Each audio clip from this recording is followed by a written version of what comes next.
Tonight I'm going after one of the coolest deep sky targets that I've ever taken a picture of in this backyard before. I'm going after the Christmas tree cluster from my backyard tonight, using my camera and telescope setup to take a picture of this. I'm going to be showing you the image at the end of this video and also giving you a little bit of storytelling along the way. And I will also be giving you a lot of background beyond this target as well. There's one crucial item that will really help you in taking these pictures of nebulae, and that is my camera, the Player One Artemis C Pro. I'll give you guys a little bit of information on why you should pick up one of these cameras if you want to take your images to the next level. This is Tanner from AstroTan, and welcome to the YouTube channel. Boy, it is freezing out here. I cannot be out here that long.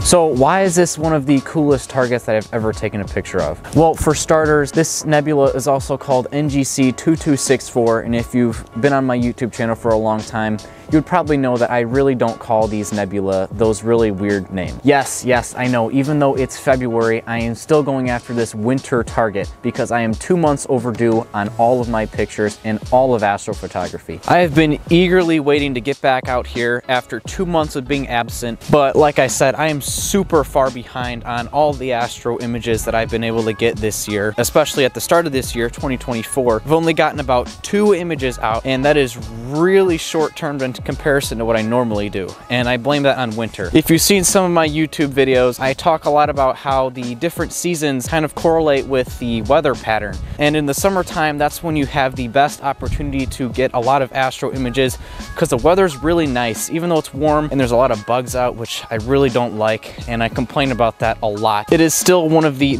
best and most optimal times to get some great astro images because the skies are always clear, at least really they kind of are most of the time. In the fall, things are kind of iffy and you kind of have to take what you get. Normally I got around 2 clear nights a week during the fall, but not this year. This year was a little bit different, so take fall with a little bit of a grain of salt. Winter though. Winter is just depressing. See, in winter, you really get no clear nights, and I'm not exaggerating. The weather pattern is crazy. The skies are always overcast, and really on average, if you're lucky, you get probably 1 clear night a week, even if you get that. Luckily for me, in terms of where I live, I got literally no clear nights. That was just crazy to me. Like, I couldn't believe it.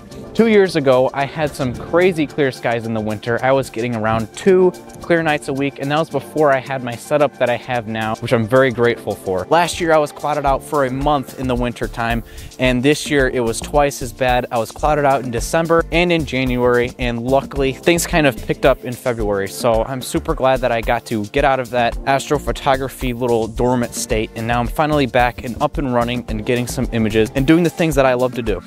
But as you can see, winter does come with its consequences. Besides the clouds comes all the cold temperatures, and it is the coldest that I've ever been out here filming. It is a nice 27 degrees. 27 degrees. Yeah, all that snow on the ground. Yeah, it just came in last night. We haven't gotten like any snow this season, so I'm kind of glad about that, but not really. And we randomly got it, and it's kind of snowing right now, so I need to hurry up here.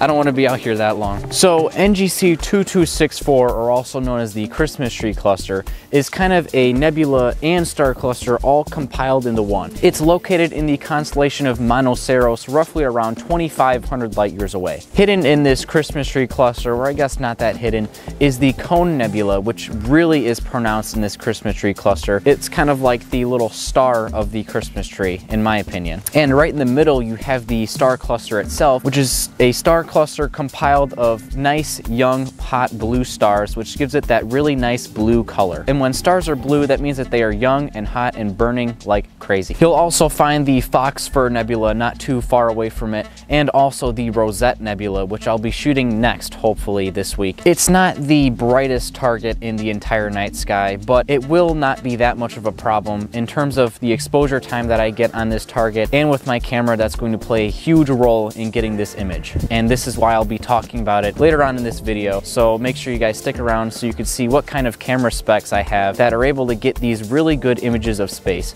But it really doesn't matter at the end of the day what kind of camera you get, as long as you get something that gets the job done, you can't really complain. If you ever want to take an image of this target, make sure that you're in the winter season when the constellation of Orion is out, and just look a little bit to the left of the Orion constellation and you'll maybe see the Rosette Nebula if you're in some dark skies. Look a little bit down to the bottom and to the left of the Rosette Nebula, and there you go, you have the Christmas tree cluster nicely framed up there. But I do recommend some plate solving software if you're an astrophotographer, which basically finds the object for you. That would be really helpful for this target because it's not that bright, like I said. Oh my gosh.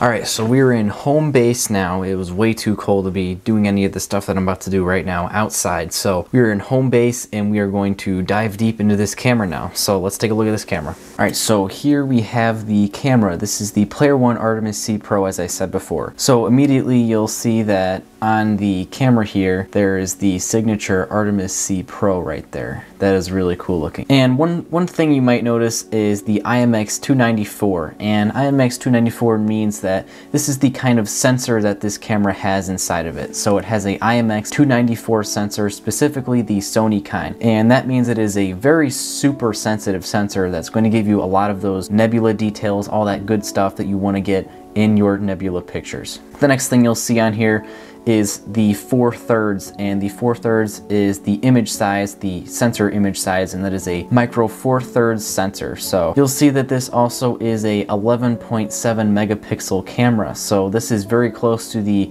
standard iPhone cameras that have a 12 megapixel camera in there. This will give you just the perfect resolution for a lot of these astro images, so it's not that big of a deal. 11.7 megapixels is plenty fine for an astrophotography camera like this one. So you'll notice that this thing is kind of weirdly shaped. It doesn't look like a regular camera, really, like at all. Right here you'll see the sensor, and it is a pretty large camera sensor. If I'm going to be completely honest, that is something that's really good for this camera. This will give you a wide field of view. It has a lot of stuff packed into it, and this little sensor here, I mean, I guess not that little. All right, so rolling on to the back, if you flip this camera over, there's a lot of interesting stuff going on here. And what you'll see on the back here, you'll see the fan that's right here. You'll see you have a lot of different little ports here. 12 DC volt 3 amp power supply thing here. This is so you can plug in your camera for this fan to start moving, and I'll demonstrate that a little soon. You have your main port right here. This is USB-C, and this will connect your camera to your computer and your software so you can get these images going. Next, you'll have a device, which is any other external thing that you might want to plug into this camera. I've never used it before, so we're gonna be all fine with this. You'll see that this camera also has a lot of vents on the side, and this is for making sure that a lot of the airflow inside this camera, once the fan is going, it makes sure that the fan has proper airflow so you can get all those cooled temperatures up nice and going. Make sure that all that wind and all that stuff that fan needs to get going will cool this camera down. So let's take a look at how this camera really connects into this software and how it gets those images, and let's make sure that the fan works before we take this out in the field. So right here I have both of my ports. I have my port right here that I'm going to plug this into. This is the port that you'll need. This is the kind of port that you're going to need. So what I'm going to do is I'm just going to plug this in right now. I'm going to plug it in right there. Should have a little spark maybe. There we go. And you can see immediately that that light turned red, and that means that this camera recognizes that that fan was plugged in, so that means that everything's working optimally. So next up I have the cord that I'm going to plug this into, and this is the cord that will connect to Nina and make sure that all my images are running perfectly fine. This is probably the most important cord that you're going to need, so I'm just going to plug this in right now. All right, and that's all plugged in. and you could see immediately that that light kind of changed a little bit. It's kind of a green and red light now, so that's still good. That means everything is connected. We have a red and a green light mixed in. It gives you a yellow light. That means that everything on this camera is good to go. So the next thing I'm gonna do is run Nina, and before you plug a camera in like this, you wanna make sure that you have your drivers installed. And when I got this camera, I had to install all the drivers for this camera. This makes sure that the camera and the computer can communicate with each other, so everything is all fine and dandy. This is a necessity for this camera to work. If you don't have your drivers installed, this camera is not gonna work. But it's a really easy thing to do. Once you get a camera, it'll give you instructions on how to install the drivers, all that fun stuff. So there you go. So I'm gonna connect this camera right now, and it recognizes that it is connected, so we're all good. We're gonna turn the dew heater on. This makes sure that the camera doesn't get any weird stuff on it, the sensor. And I'm gonna cool this to -10 degrees Celsius. This is gonna make sure that our pictures have a lot of smooth signal in there, which means that a lot of our pictures are gonna have that smooth kind of background, a lot of that smooth detail. You don't want a grainy image because that means that there's a lot of noise, and that's just not healthy for a good astro image. You wanna make sure you have a nice smooth image to share, right? So this is what that fan's gonna do. It's gonna cool this sensor down to whatever temperature you want it to, and it's gonna make sure that your images and your exposures come out nice and smooth. I'm going to press the play button on here now, and you should see this fan come on. See this fan kick in. There you go. See the fan's going. I could feel it right here. So this fan's gonna run for about, probably I'd say about 5 minutes before it cools down at its fastest. Probably maybe even less. I'd say maybe 2 to 3 minutes. At its best, it'll cool this down to -10 degrees Celsius, which is, I'm pretty sure, 22 degrees Fahrenheit, so that is perfect for getting some good stuff. So right after this, once you have your camera all cooled and it's ready to go, the last thing you need to do is just take your images and it should come out perfectly. There's no shutter, there's no sound that this camera makes when it takes its images. It'll just let you know, and the images will come through when this camera takes those pictures. So you may notice that there's some little screws right here on the front of this camera, and these screws are in case your camera comes into some sensor tilt issues.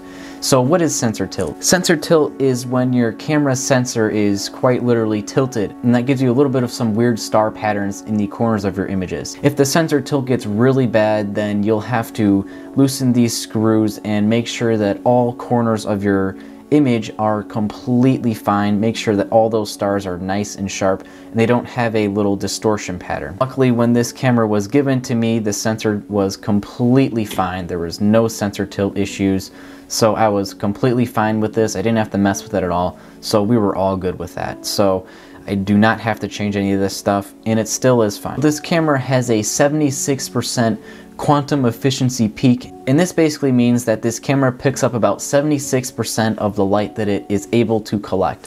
This is really above average in the general camera world, and with a stock DSLR, you're only able to pick up about 20% of that red light that we really want to get with a camera like this.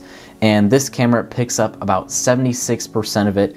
This camera can cool down to 40 degrees below the ambient temperature. On a more typical night though, I wouldn't try pushing this that far because it might break the camera. In terms of if it's a really kind of decently cold night, you don't want to cool it to like negative. You want to cool it to like the negative temperatures, because then you still kind of hurt some of the hardware in here. So if I would just make sure to set the optimal time to about -10 degrees Celsius. That's a nice and perfect temperature here for these Astro cameras. So I think it's time to start getting things ready, and let's get this camera out there and let's just get some good images of the Christmas tree cluster tonight.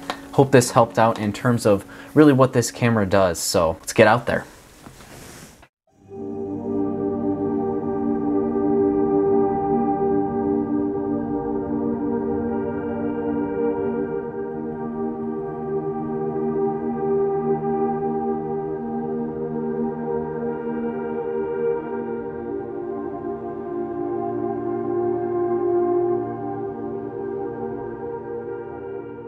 We have a little bit of a problem at our hands right now. It is currently around 1 in the morning. The wind chill over this bitterly cold night has finally got to my setup as I expected it would be. It feels around -5 outside right now, and it has finally frozen my setup, and I'm having trouble getting my technology to work, so I don't know if tonight's gonna go the best. But I do have some nights coming up that it will definitely use to my advantage, because it will not be like this night at all. Tonight is one of those nights where you really have to just pray for the best and hope that everything works out, because on really cold winter nights like this, sometimes technology is just not your friend. So that is the case this time around, and I do not want to be out here for that long. The plan that I was going for was 5-minute exposures, and just to try to get as much as I can before Ryan sets behind the house around 12:30. But I will definitely have more clear nights to spend on this target, and I did get a couple exposures that I will use. I got roughly about an hour tonight, which is not that bad at all, but we take what we get around here on these nights like this. Winter astrophotography is tough, guys.